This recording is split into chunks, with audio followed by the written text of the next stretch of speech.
Okay, so you just got done harvesting honey from your hive and you're left over with some beeswax that's full of sticky honey and little bee parts, and some of it is in big clumps and other of it's just in sticky parts.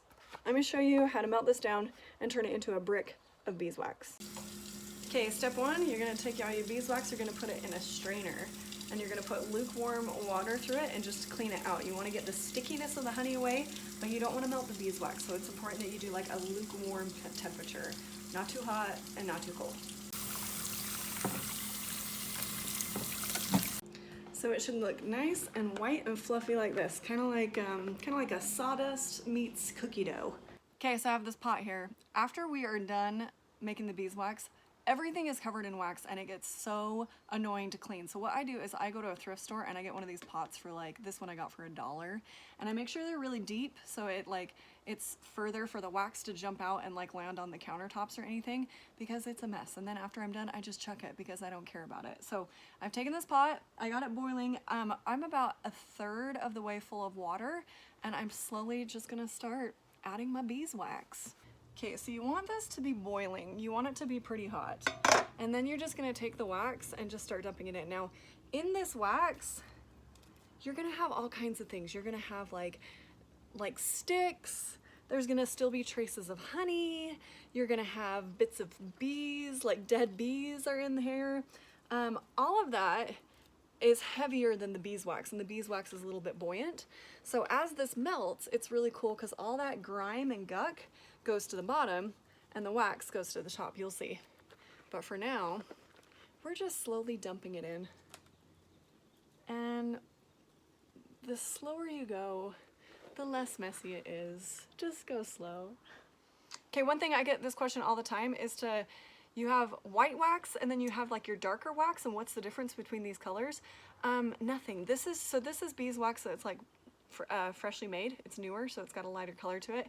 And this is just wax that's been in the hive for a while and they've been using. They probably use this to like make cocoons inside to house the larvae. So this has just been used a ton by the bees, and there's nothing wrong with it. I say use both. I put both in there, and then it makes a color like somewhere in between the two of them. If you want, you can like separate them and do your lighter wax in one batch and your darker wax in one batch and have like different colors of wax. But I like to see what the color is when you all mix them together. Both are healthy. Almost, I would lean towards this, because I think the bees, like the way they work and the honey and the things that they store inside this, my guess is that this would be a more beneficial wax than something that's freshly new.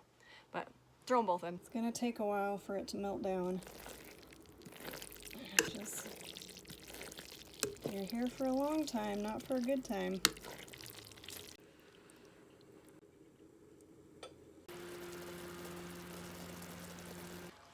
So I've got all the beeswax in here that I want to be boiled. I'm gonna let this boil for like maybe another 2 or 3 minutes to give it a couple stirs, just to make sure that everything that I want is melted inside there. Then I'm gonna turn off the burner. I'm not gonna take it off the burner. I'm actually just gonna let it cool down with the burner. You want it to cool down slow. Like the slower it cools down, the better, because what's happening is all the guck and grime is sinking to the bottom and the wax is raising to the top. So the slower that the cool down process happens, the more segregated those sections are gonna be. So I'm just gonna put a lid on this and turn it off the heat and just let it sit overnight.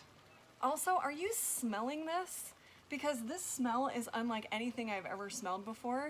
It's not sweet as you would think it would be. It just has like a really good like earthy smell. Like there's nothing in this world that smells like beeswax, and I can't handle it. I love it so much. So just make sure you're taking that in. Okay, after everything is all cooled down, you want to take your big pot and you want to take it outside and fill it full of water and just rinse it out.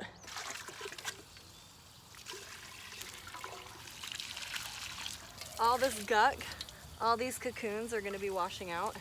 You just wanna keep rinsing until all of them are gone. Okay, so when you're done rinsing it a million times, you're gonna get something that looks like this, which is a beautiful beeswax color. Look at that in the sun. But on the back side of it, you still have a bunch of like the grime and the grut. Like either sit here and kind of pick some of it off. You can also take a knife and chisel away at this bottom layer. But we want to get this as pure as we can. And then what we're going to do is we're going to fill this pot up with water, and we're gonna boil it again.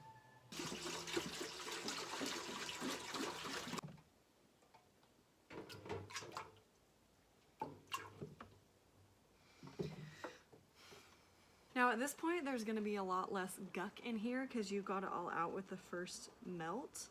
And so you can take one of these like sifting spoons and you can go through and just kind of filter out all the little, get as much as you can of those, of just the guck of it out.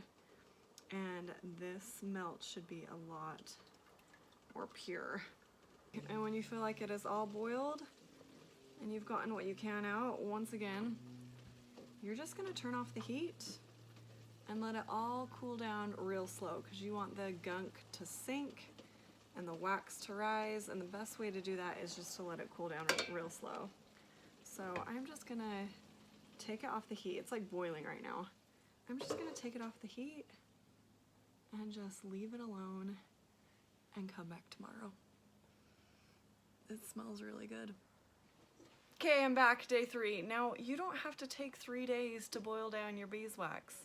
I just have a lot of projects going, so I just give it the time it needs to cool down, and I strewn it across an insane amount of time. But you could probably do this in 1 day if you had like hours in between to cool the wax.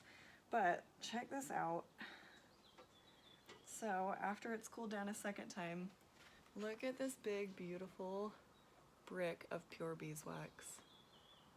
That is gorgeous. There's still a little bit of grime on the bottom of it, but I mean, that'll brush off pretty easy. Yeah, that'll come off way easy. And then I mean, look how pure it all got. And I think letting it cool slowly is the key to that, because everything sinks down and then that wax is more buoyant. So the slower it can cool down, the more separated, the more pure that's gonna be. And now I just need to boil it down and put it in my molds.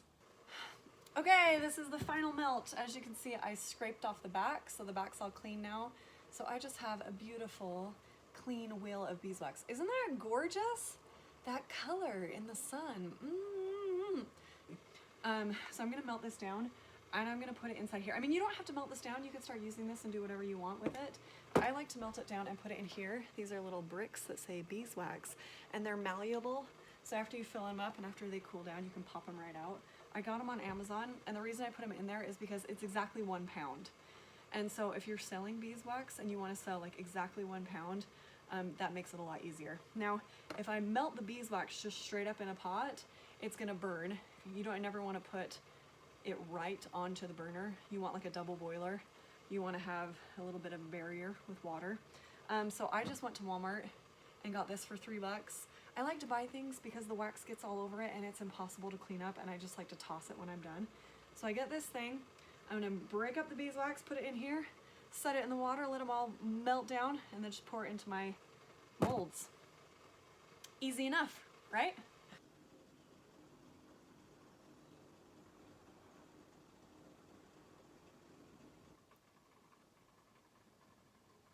Let's pop these out, just like that.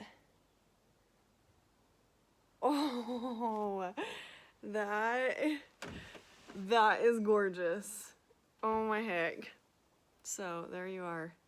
Beautiful, pure beeswax. That looks great. Ooh! Oh my gosh. There is nothing better. That is gorgeous. Better than bricks of gold right there.